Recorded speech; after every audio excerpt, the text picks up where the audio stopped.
Welcome, everyone. Let's try to imagine something for a moment.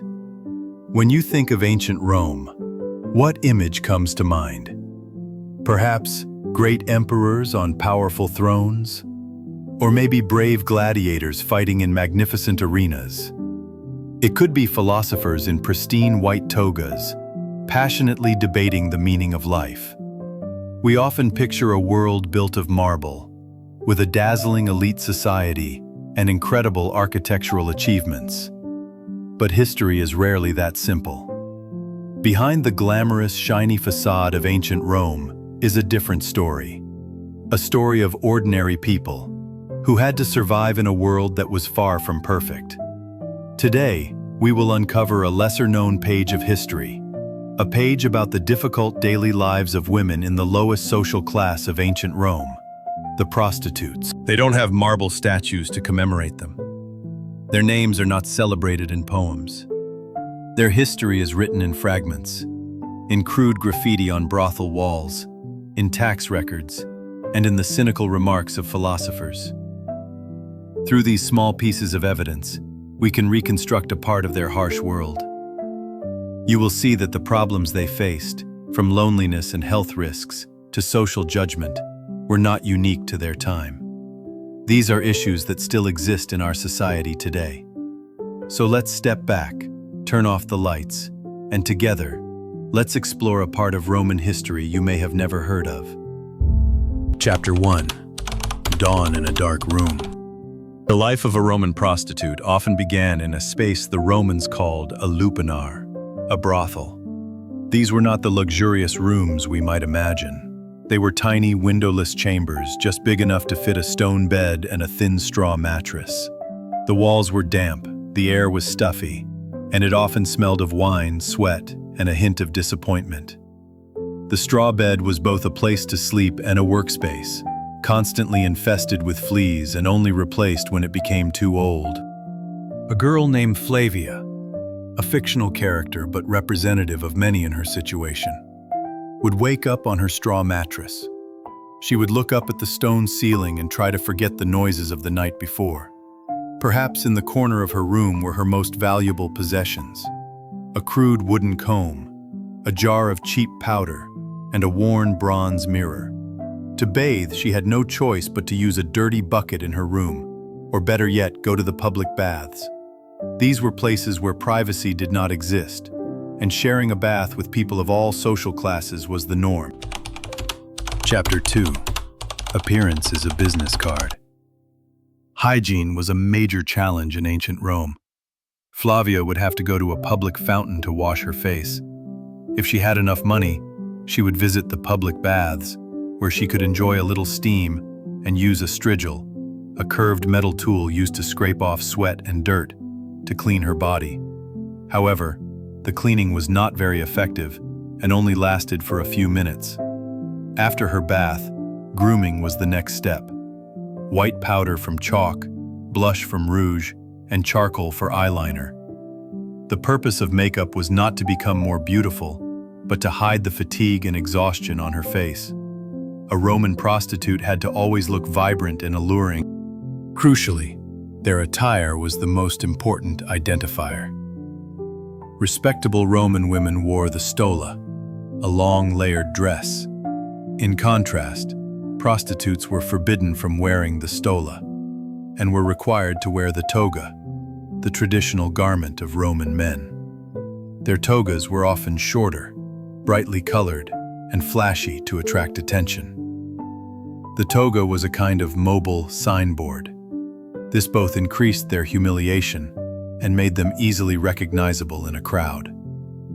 To stand out even more, they often wore cheap jewelry and sometimes blonde wigs imported from Gaul, modern-day France, to create an exotic look.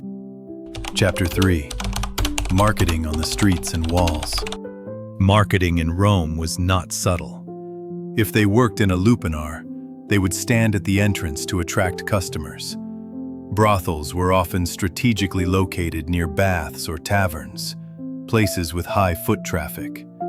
If a woman worked independently, she would roam the streets, near temples, or in marketplaces. One of the most interesting forms of marketing was graffiti.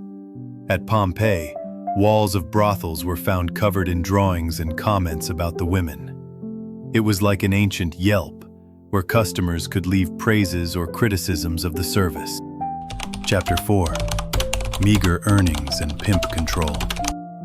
Prices were very low, sometimes only the cost of a loaf of bread or a glass of wine. This meant that many worked all day just to earn enough for a meal. Furthermore, those who worked in brothels had to give a large portion of their earnings to the leno, pimp, the owner or manager of the brothel. Many were enslaved and received no pay at all, only food and shelter. Their dream was to one day buy their freedom, but this was almost impossible. However, there were some women known as meretrices, high-end courtesans, who could earn more. These women were often educated, knew how to read, play music, and could engage in conversation with aristocratic clients. They were like high-class escorts, paid not only for sexual services, but also for their company and wit. Chapter 5. Taxation and social judgment. Prices were very low, sometimes only the cost of a loaf of bread or a glass of wine. This meant that many worked all day just to earn enough for a meal. Furthermore, those who worked in brothels had to give a large portion of their earnings to the leno, pimp, the owner or manager of the brothel. Many were enslaved and received no pay at all, only food and shelter. Their dream was to one day buy their freedom, but this was almost impossible. However, there were some women known as meretrices, high-end courtesans, who could earn more. These women were often educated, knew how to read, play music, and could engage in conversation with aristocratic clients. They were like high-class escorts, paid not only for sexual services, but also for their company and wit. Chapter 6. Health risks, spiritual beliefs, and love. Without a modern healthcare system, sexually transmitted diseases were common. There are records of terrifying diseases, and the treatments were often just herbal remedies and prayers. Pregnancy was also a constant concern. Prostitutes often had to use crude contraceptives like condoms made from animal intestines or herbal pills. To overcome these difficulties, they often turned to the gods. They would pray to the goddess Venus for love and beauty, and to the goddess Fortuna for luck. Love was a luxury. Many clients would say loving words, but they were just empty promises. According to Roman law, a prostitute could not marry a Roman citizen. This created a major barrier for them to find a lasting relationship. Chapter 7. Old age and destiny. As their looks faded, their careers came to an end. A lucky few managed to save enough money to buy their freedom, if they were slaves, and start a new life. Some others became Elena, madam, managing a brothel. It was a powerful role, but it also meant they continued to perpetuate this harsh cycle. The lives of the prostitutes in ancient Rome are a powerful reminder that history is not only made by the victors, it is also written by those who struggled to survive. They had to face a society full of hypocrisy, where they were both desired and despised. Their story is not just about Rome, but about the resilience of human beings in the face of adversity.